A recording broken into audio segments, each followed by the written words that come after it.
Jésus compare son ministère, sa présence, sa parole à une graine qu'on jette qui ne produit peut-être rien du tout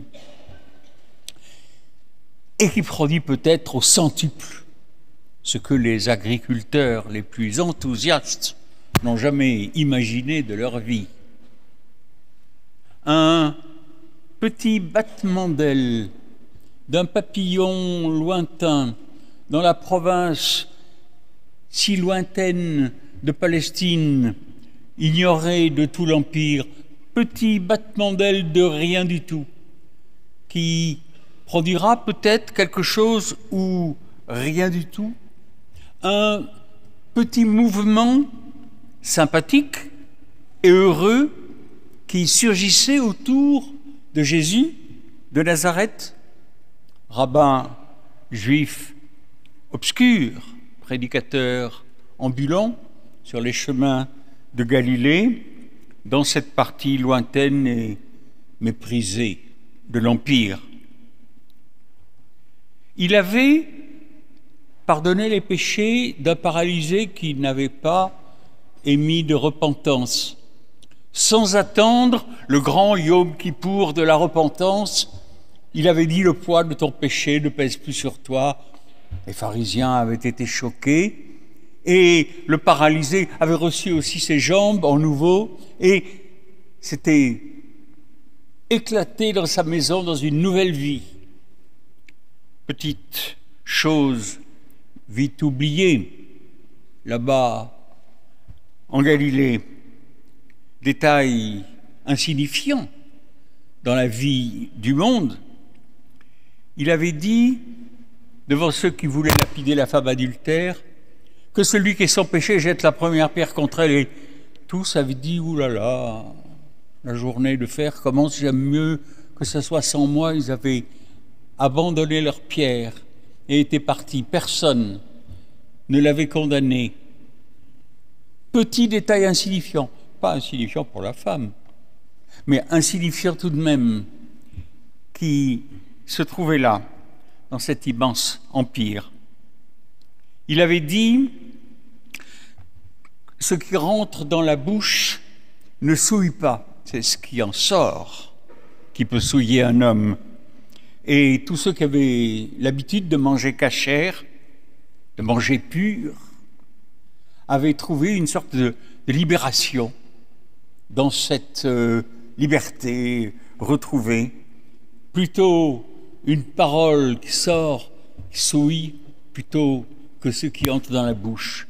Libération, insignifiante, importante, peu de choses dans l'immense empire, tout de même. Il avait dit: donnez-leur vous-même à manger, devant la foule affamée. Et les disciples n'avaient que 5 pains et 2 poissons pour nourrir 5000 hommes. Mais, nous dit l'histoire, les disciples ont pu distribuer ces 5 pains et ces 2 poissons. Petit détail de rien du tout. Importance tout de même. Des paroles, des gestes qu'on n'avait pas l'habitude d'entendre. C'était l'esprit oublié des anciens prophètes qui revenaient à l'oreille. Peu de choses, en vérité, dans la grande histoire mondiale. D'ailleurs, il a été vite rejeté, il a été vite crucifié, il a été vite oublié. Petit battement d'un lointain papillon dans le vent, au fond d'une province éloignée de l'Empire. Mais le scientifique américain Edward Lorenz avait suscité l'émoi, vous le savez peut-être, lors d'une conférence de 1972, en disant: le battement d'aile d'un papillon au Brésil peut provoquer l'enchaînement d'une tornade au Texas. Jésus prédicateur, insignifiant, bien peu de choses, dans la vie du monde, pourtant a vu sa parole, son esprit, son dynamisme créateur, sa révélation de Dieu, rapidement répandue, traduite en grec dans tout l'Empire, comme en réalité un grand vent. Message qui aurait dû être oublié depuis longtemps et qui continue depuis 2000 ans. Vous et moi, qui sommes dans ce temple, en sommes témoins. Aujourd'hui, sur la terre entière, le battement d'ailes de papillons lancé par Jésus a provoqué un vent mondial. On en parle dans toute l'Europe. On ne l'écoute pas, ou on l'écoute, mais c'est connu. Dans toute la Russie, aux États-Unis, en Amérique latine, en Afrique, en Chine. On dit qu'en Chine, tous les jours, une paroisse protestante s'ouvre. Aujourd'hui, parmi nous, n'y a-t-il pas, sinon une puissante tornade, du moins un souffle léger qui agit dans nos cœurs comme un petit battement d'ailes de papillon, tout doucement, mais efficacement, qui parle à nos cœurs, qui nous relève, qui nous guérit, un souffle créateur, qui réduit le stress, qui régule les émotions, qui contrôle nos peurs, nos colères, nos ruminations, tranquillement, la paix en nos cœurs. Aujourd'hui, la petite voix des évangiles, le petit battement d'ailes de papillon qui bat aussi dans nos cœurs, que nous aimons écouter, en nous souvenant du paralysé qui a été pardonné sans avoir attendu le Yom Kippour, de la femme adultère qui n'a pas été condamnée et que personne n'a voulu condamner, la libération des contraintes alimentaires cachères, et nous dirions aussi halal, vegan, tout ce qui vous empoisonne la vie et qui empoisonne la vie des autres, la multiplication des pains qui est possible, Coluche, qui n'était pas particulièrement croyant, qui n'allait pas beaucoup dans les temples ni dans les églises, qui a lancé cette idée des restaurants du cœur. Et puis regardez aujourd'hui, tous les restaurants du cœur qu'il y a, et toutes les paroisses, et tous les services sociaux qui organisent des repas de telle sorte que tout le monde puisse voir se multiplier les pains. Je ne sais pas si c'est une tornade, mais c'est tout de même un grand vent, parti d'un bien petit battement d'ailes de papillon, un esprit de dynamisme créateur, de renouveau qui apaise et puis qui ragaillardit. Nous découvrons en nous le courage d'affronter la crainte, le malheur.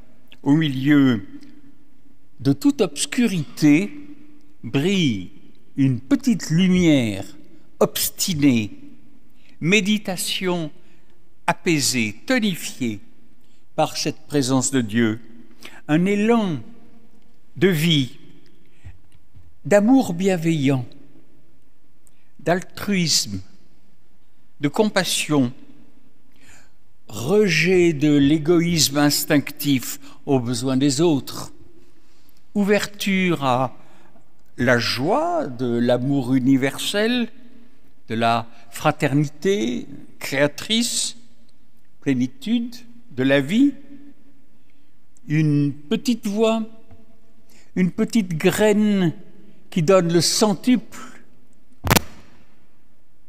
ou bien qui ne donne rien du tout. Dans un monde inquiet, angoissé, on dit que les ménages aujourd'hui ne veulent plus faire d'enfants, ils sont trop angoissés. Dans un monde qui a tant besoin de ce petit battement d'ailes de papillon dans leur cœur qui, comme une graine qui tombe dans les épines, ne l'entendent pas.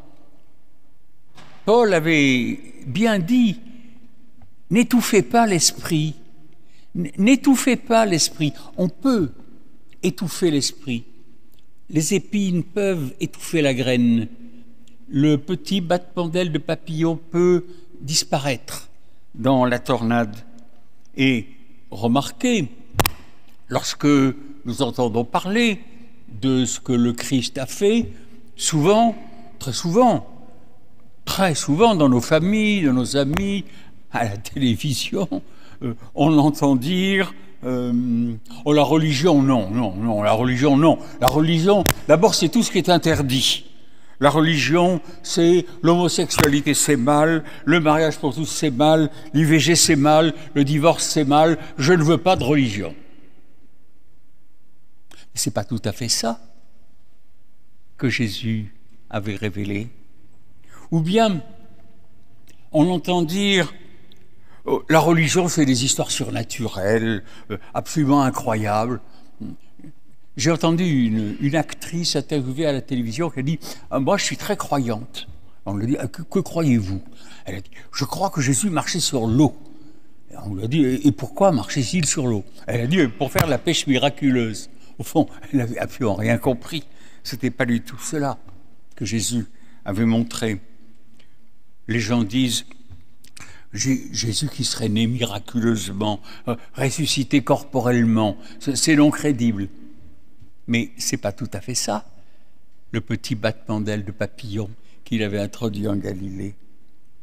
Ou alors les gens disent des dogmes incroyables, des affirmations où l'on dit quand on n'est pas baptisé, on n'est pas aimé de Dieu. Ou quand on dit un mariage n'est pas valide quand il n'est pas béni par un prêtre, ou bien la cohabitation c'est mal, et le pacte c'est mal. Mais ce n'est pas tout à fait ça, le petit battement d'ailes heureux de Jésus-Christ.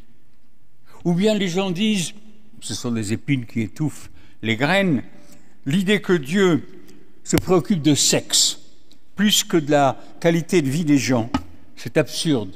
Mais ne faut-il pas repenser ce que Jésus a apporté, ce que Dieu veut nous faire vivre, ce qui nous régénère? Notre petit battement d'ailes de papillon qui provoque en nous un souffle étonnant, si on veut bien y penser, un souffle étonnant aussi chez beaucoup de ceux qui l'écoutent et qui l'aiment 100 fois plus, si du moins ils ont su écouter, si du moins ils ont su lire ce qui est écrit, si du moins nous avons su en parler. Dynamisme apaisant et tonique pour nos prochains les plus inattendus.